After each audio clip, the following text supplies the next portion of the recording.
అందరికీ నమస్కారం. Welcome to మనం టీవీ. నేను మీ పవన్ ప్రసాద్. తెలుగు రాష్ట్రాల్లో ఇప్పుడు ఒక సంచలనం. అఘోరి అమ్మగా చెప్పుకునే శ్రీనివాస్ తన వ్యవహారాలన్నీ గుట్టురట్టవుతున్నాయి.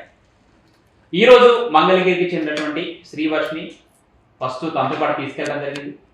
రిటర్న్ వాళ్ళ ఫ్యామిలీకి సంబంధించినటువంటి వాళ్ళ అన్న, పెంచినటువంటి అన్న విష్ణు, వాళ్ళందరూ రిటర్న్ తీసుకురావడం జరిగింది. మళ్ళీ వర్షిని వాళ్ళ దగ్గర నుంచి తప్పించుకొని అఘోరికి చేరి ఈరోజు వివాహం కూడా చేసుకోవడం జరిగింది. ఈ నేపథ్యంలో వాళ్ళ తల్లిదండ్రుల బాధ, ఆ గోస వర్ణనాలి. అయితే అసలు వాళ్ళ వర్షన్ ఏంటి తెలుసుకునే ప్రయత్నంలో భాగంగా మనం టీవీ వాళ్ళ తల్లిదండ్రులను ఈరోజు ఇంటర్వ్యూ చేయడం జరుగుతుంది.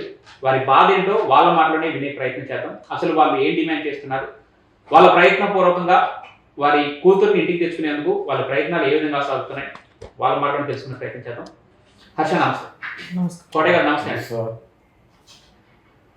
అఘోరి వారం రోజుల పాటు మీ ఇంట్లో ఉండి అసలు ఏం చేసింది, ఎలా మీ కూతుర్ని తనతో పాటు తీసుకెళ్ళడానికి ఎలాంటి ప్రయత్నాలు చేసింది, మీ మాటలు అసలు ఆ వారం రోజుల్లో ఏం జరిగింది ఒకసారి చెప్పండి. వర్షిని తీసుకొచ్చిందండి. అవును, వర్షినియే మీ ఇంటికి తీసుకొచ్చిందా? ఫస్ట్ వర్షిని తీసుకొచ్చింది. ఆశ్రయం కల్పించినందుకు వర్షిని తీసుకొచ్చి వర్షినికి అఘోరి ఎలా పరిచయం? టోల్ గేట్ దగ్గర అండి. అంటే ఏం జరిగింది అసలు టోల్ గేట్ టోల్ గేట్ దగ్గర కార్ అయిపోయి హల్చల్ చేస్తుంటే ఎప్పుడు వచ్చారు అగోర హల్చల్ చేసినా కానీ పోలీసులు మా విషయాన్ని పిలుస్తారు. ఎందుకంటే ఆయన ఎప్పుడు దాన్ని కంట్రోల్ చేసి పంపించేస్తారు కాబట్టి. అలాగే ఒకసారి ఆయన ఇక్కడ నుంచి హైదరాబాద్ నుంచి మంగళగిరి నుంచి లెఫ్ట్ అయిపోయి హైదరాబాద్లో ఉన్నాడు. హైదరాబాద్లో ఉంటుంటే ఒక రోజు తను లేని టైంలో వస్తే పోలీసులు ఫోన్ చేస్తారు అన్నయ్యకి. అయితే మాకు కొంచెం భయం ఉండదు కదా, నేను చెప్పి నన్ను కూడా అనమన్నాడు. వెళ్ళి ఆ కార్ పక్క తీపిచ్చేసి పంపించేసాను చెప్పి అన్నాడు. నేను మా చెల్లిని తీసుకుని వెళ్ళడం జరిగింది. మా చెల్లిని తీసుకుని వెళ్తుంటే తను మా చెల్లికి కొంచెం ఎగ్జైట్మెంట్ ఎక్కువ. మా చెల్లిని తీసుకుని నాకి వెళ్ళట్లేదు, ఇలా రేడియోగా అలర్ట్ చేస్తున్నానే ఇలా ఆపమని అడిగితే తను కూడా నాతో పాటు వచ్చింది. తను చూస్తానని వచ్చింది. వచ్చి తను వచ్చి టోల్ గేట్ దగ్గరికి వచ్చి ఏముంటుందంటే కార్ అయితే అప్పటిదాకా స్టార్ట్ అవుతారు, అప్పుడు స్టార్ట్ అయింది. స్టార్ట్ అయితే సైడ్ తీసింది కారు. సైడ్ తీస్తే ఇలా నేను మాట్లాడాక వర్షిని కూడా మాట్లాడింది, సెల్ఫీ దిగింది. ఆ తర్వాత వర్షిని వాళ్ళు మాట్లాడుకున్నాక కారులోకి ఎక్కించుకుంది వర్షిని. సో టోల్ గేట్ దగ్గర వర్షిని కార్ ఎక్కించుకుంది అఘోరి. కార్ ఎక్కించుకుంది. అదే వాళ్ళిద్దరు కలవడం ఫస్ట్ టైం. ఓకే. అయితే ఏం మాట్లాడుకున్నారో ఏమో కానీ తెలియదు కానీ ఏమంటే ఏదంటున్నారు, అంతకు ముందు ఒకసారి బట్టలు కప్పిందంటండి. ఒకసారి అలచల్ చేస్తాను పోలీసుల్ని కొడుతుంటే అందుట్లో ఒక న్యూస్ రిపోర్టర్ ఆయన కాలు ఎరగొట్టింది. ఎరగొడితే పోలీసులు అన్నారు, అమ్మ ఇంతమంది ఉన్నారు ఆడవాళ్ళు, మేము వెళ్ళి చేస్తాక ఆడ మనిషి అయిపోయింది, ఎవరన్నా వెళ్ళి బట్టలు కట్టండి అని చెప్పి అంటే మా పాప వెళ్ళి బట్టలు కట్టింది ఆ ఆమెకి. ఓకే.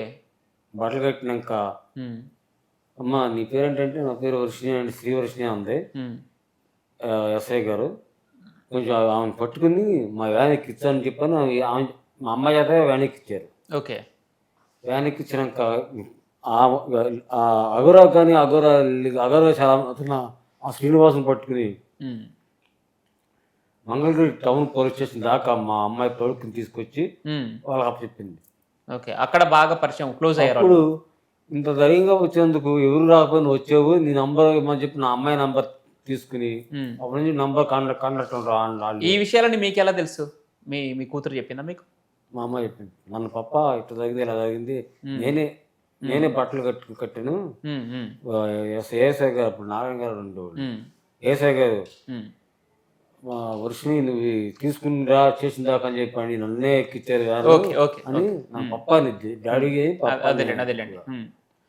ఇక్కడ హర్ష 7 రోజులు మీ ఇంట్లో ఉన్నప్పుడు మీతో మద్యం తెప్పించుకోవటం, లేదంటే సిగరెట్లు తెప్పించుకోవటం, ఇవన్నీ చేసిందని చెప్పి మీరు చెప్తున్నారు. కొన్ని వికృత చేష్టలు లేదంటే వింత పూజలు చేసింది, ఒక రోజు అర్ధరాత్రి జరిగిందని చెప్పి 2 రోజులు చాలా బాగుంది. పూజలో ఏం చేయలేదు, నార్మల్ గా బాగుంది, తింది పడుకుంది బాగుంది. 2 రోజులు కార్ రిపేర్ అయిపోద్దని చెప్పాను అంది. 2 రోజులు కాస్త 4 రోజులు అయింది. 4 రోజులు అయినాక ఓ రోజు సడన్ గా ఇలా మా చెల్లిని ఇంట్లోనే కూర్చోబెట్టించుకుని ఎదురుగా ఏదో చేతితో ఏలుతో ఇలా ముద్రలు వేస్తుంది. పసలు రత్తు ఎలా అంటే చేతి ముద్రలు అంటే ఏంటి? ఇలాగా అని ఇలా చేతి పసలు రత్తు కానీ ఆమె ఏళ్ళతో ఇట్లా పిల్లల చేతుల మీద చేసుకుంటుందంట బార్కి. ఓకే. అయితే సడన్ గా డోర్ తీసినప్పుడు మనం ఎప్పుడైనా సడన్ గా డోర్ తీస్తే టర్న్ అయ్యి చూస్తాం. అవును నార్మల్ గా అవును అవును. కామన్ గా ఉన్న మీరు ఎందుకు వెళ్ళారు ఆ టైంలో అక్కడికి? మామూలుగా పైన ఉంటారు కదా ఫుడ్ ఏం తేవాలి అని చెప్పి అడగతానికి వెళ్తాం. కానీ మధ్యరేత్రి అంటున్నారు ఫుడ్ అంటే మధ్యరేత్రి అంటే మధ్యలేదు, అది జరిగింది మధ్యాహ్నం టైంలో. మధ్యాహ్నం టైంలో మధ్యాహ్నం జరిగింది అది. ఇప్పుడు ఆ టైంలోనే నేను సడన్ గా డోర్ తీస్తే మనం మామూలుగా ఎవరైనా ఎలా రియాక్ట్ అవుతాం, ఏంటి అని వెళ్ళి తిరిగి చూస్తాం. కానీ మా చెల్లెలు తిరిగి చూడాల, ఆమె వైపు ట్రాన్స్ లో అలా చూస్తానే ఉంది. మీరు వెళ్ళినా కూడా స్పందన లేదు తనకి. అలా ట్రాన్స్ లో ఉండిపోయి ఆ ముందు నుంచి ఉంది. అప్పుడు మీకు ఏమనిపించింది? అగౌరి మాత్రం ఎందుకు వచ్చి అని చెప్పి గట్టిగా అరిసింది. మేము పూజలో ఉన్నాం అని చెప్పి అలా గట్టిగా అరిసి, అంత గట్టిగా అరిస్తే ఒకసారిగా భయం వేసింది. అంటే మీకు డౌట్ రాలేదా? మీ చెల్లి ఎందుకు చూడలేదు అని అడగలేదు మీరు? పిలవలేదు మీరు? అప్పుడు అనిపించలేదు. తర్వాత భయం అయిపోయిందాక ఒక 15 నిమిషాల తర్వాత ఆమె పిలిచి, ఏం లేదు మేము ఇలా పూజ చేస్తున్నాను, పూజ చేసినప్పుడు ఇలా డిస్టర్బ్ చేస్తే నాకు సడన్ కోపం వచ్చేసింది అని చెప్పాను. ఆ తర్వాత ఇంకా అన్నాలో ఉంటావు, కారు రిపేర్ అవ్వలేదా ఇంకా అని చెప్పానంటే అప్పుడు ఫోన్ చేస్తే కార్ రిపేర్ అయిపోయింది అన్నారు. మీరు అడిగారా ఎన్నాళ్ళు ఉంటావు ఇంకా అని చెప్పి? ఎన్నాళ్ళు ఉంటావు ఇంకెన్నాళ్ళు, కార్ రిపేర్ ఇంకా అవ్వలేదు, అసలు ఫోన్ చేయండి. ఫోన్ చేస్తే కార్ రిపేర్ అయిపోయింది అన్నారు. కార్ రిపేర్ అయిపోయిందంటే కార్ కి స్టిక్కరింగ్ చేయించాలి, స్టిక్కరింగ్ కుర్రోడు అసలు చెప్పాను అన్నాడు. స్టిక్కరింగ్ కుర్రోడు ఆ రోజు రాలా, తర్వాత రోజు వచ్చాడు. వచ్చినాక స్టిక్కరింగ్ చేయించినాక ఒక రోజు కార్ మళ్ళీ అక్కడే షోరూమ్ లోనే ఉంచేపించి ఆ తర్వాత మేము గొడవ అయ్యి ఇంకెందుకు ఎన్నాళ్ళు ఉంటావు వెళ్ళిపో అని చెప్పారంటే మీరు గొడవ పడ్డారా? మేము గొడవ పడ్డాం. మాకు ఉండిద్ది కదా, కన్వీనియన్స్ గా లేదు మాకు ఇలా ఉంటే సరికి అని చెప్పి పంపించేసాం. అప్పుడు ఏం చెప్పింది తను? అన్ని రోజులు ఎందుకు ఉందని తను? మామూలుగా మీ ఆతిథ్యం మాకు బాగా నచ్చింది అందుకే వచ్చామని. ఆతిథ్యం అంటే ఇష్టపడి ఇచ్చే ఆతిథ్యం కదా, మీరు వెళ్ళిపోమంటున్నారు. వెళ్ళిపోమంటున్నాం మేము, మా ఆతిథ్యం నచ్చింది కాబట్టి ఎన్నాళ్ళు ఉన్నాను. మీరు వెళ్ళిపోమన్నా కానీ, మీ అమ్మగారు వండి పెట్టిన తీరు మట్టిని కానీ నేను ఉన్నాను.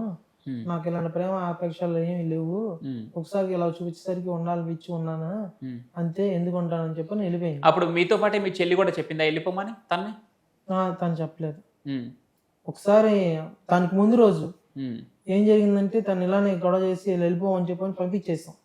పంపించేస్తే ఈ పిల్ల విచిత్రంగా బిహేవ్ చేస్తూ కంట్లో కారం అది పోసుకుని తను రప్పించింది మళ్ళీ వెనక్కి. ఏంటంటే మీ చెల్లి సొంతంగా కంట్లో కారం పోసుకుంది. ఒకసారి డీటెయిల్ గా చెప్పండి, ఎందుకు కారం పోసుకుంది? అఘోరగా రావాలి మళ్ళీ ఉండాలని. అప్పుడు స్ట్రేంజ్ గా బిహేవ్ చేసింది ఏంటని చెప్పని తర్వాత మళ్ళీ అఘోర వచ్చింది. తర్వాత ఎల్లారు మళ్ళీ గొడవ పెట్టుకుని మేమే పంపించేసాం. మేము పంపించేసిన కొన్నాళ్ళకి తర్వాత తను ఎక్కడికో బయట కనిపిస్తే తను తీసుకుని వెళ్ళిపోయింది.